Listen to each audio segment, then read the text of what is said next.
part of a continuing program of surveillance and intelligence, you will proceed to the designated area. The objective is the safe indicated in your initial briefing. Empty entire contents of the safe, as it is necessary to establish burglary as the motive. Warning: Ivan Rojak, a dangerous counteragent, is aware of your presence in the area.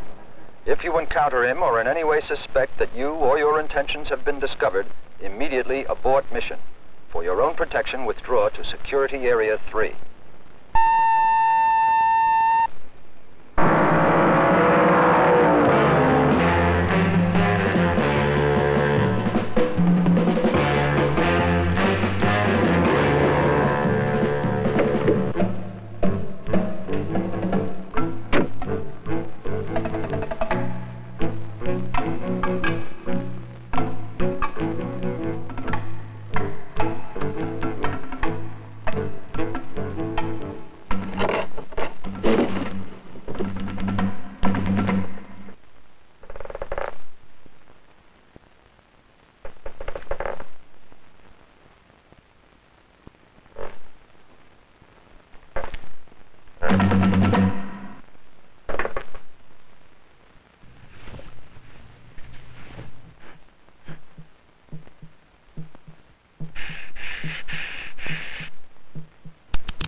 There is a good chance we have all seen dramatic stories like this before.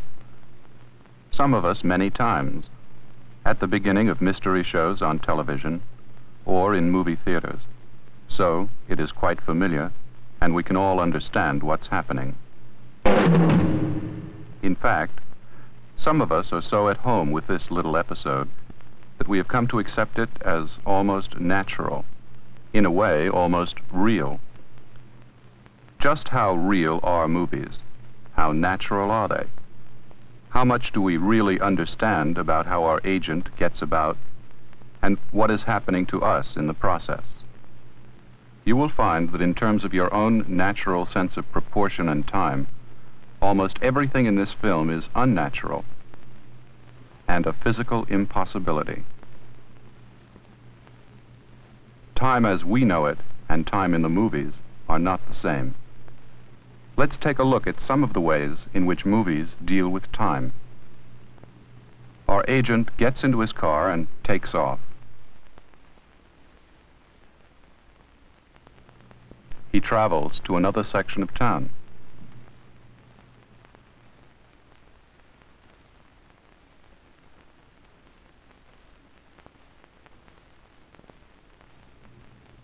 Climbs a fire escape,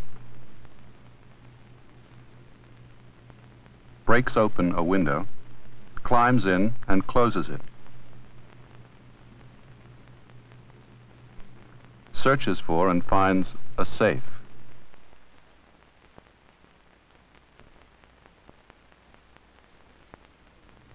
As you see by the clock, all of that took 44 seconds of movie time, but in our time, or our reality, it might have taken 20 or more minutes for the drive to the factory area.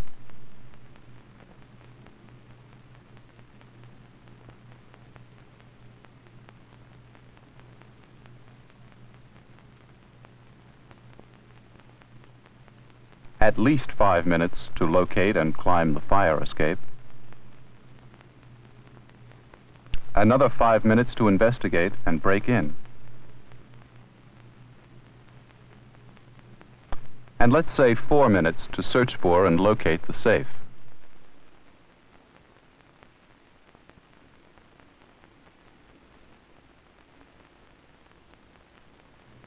Movies compress or squeeze time.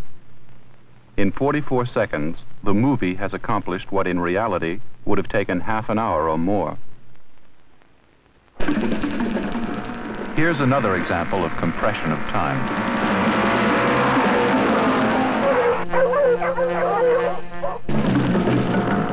Let's look at it again and examine it a little more carefully.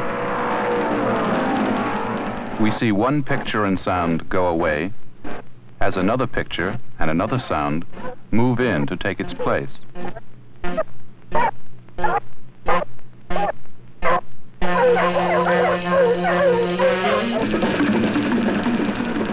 lot of unreality can happen in less than a second.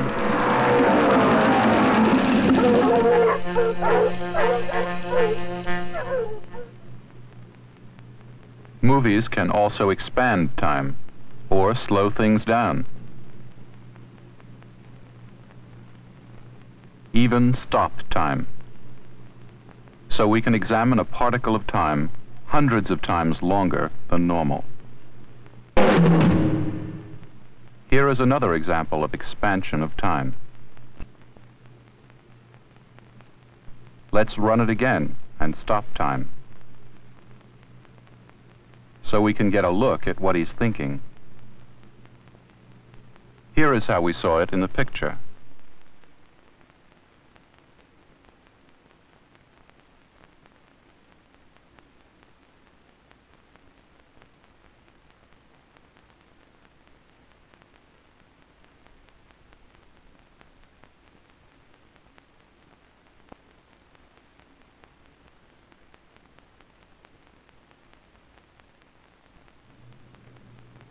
Here we expand distance as well as time. Our agent is falling in slow motion, 4 times slower than normal. To make his fall seem even longer, we see the same thing 3 times from different places.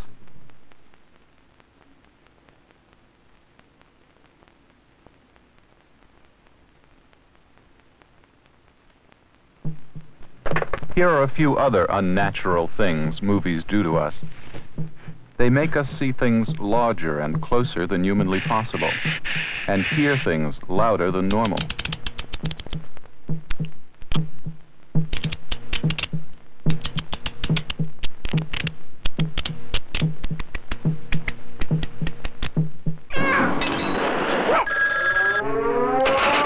In life, we select the sound we want to hear out of all the noises around us.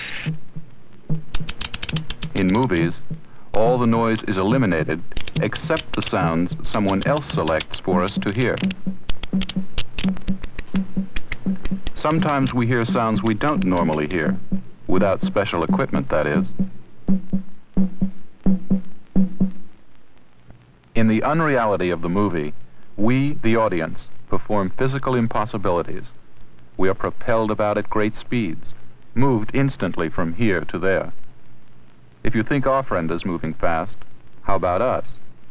Here we are, standing on the sidewalk, watching him run down the street, when suddenly we find ourselves down the block, with our eyeballs sitting on the ground, watching him run right at us. Look out! Saved. We have been instantly placed out of harm 3 stories up. But, oops, here we go again. Now we become the man. We jump into his skin and run along with him. We really travel as we sit here.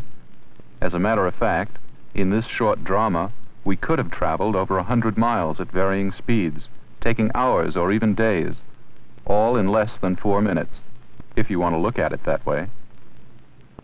In our search for reality or non-reality in film, we have examined some of the bits and pieces that deal with our own sense of time and proportion. But who is to say that these elements, these bits and pieces, were arranged correctly in the first place? Rearranged, they might present a different kind of reality.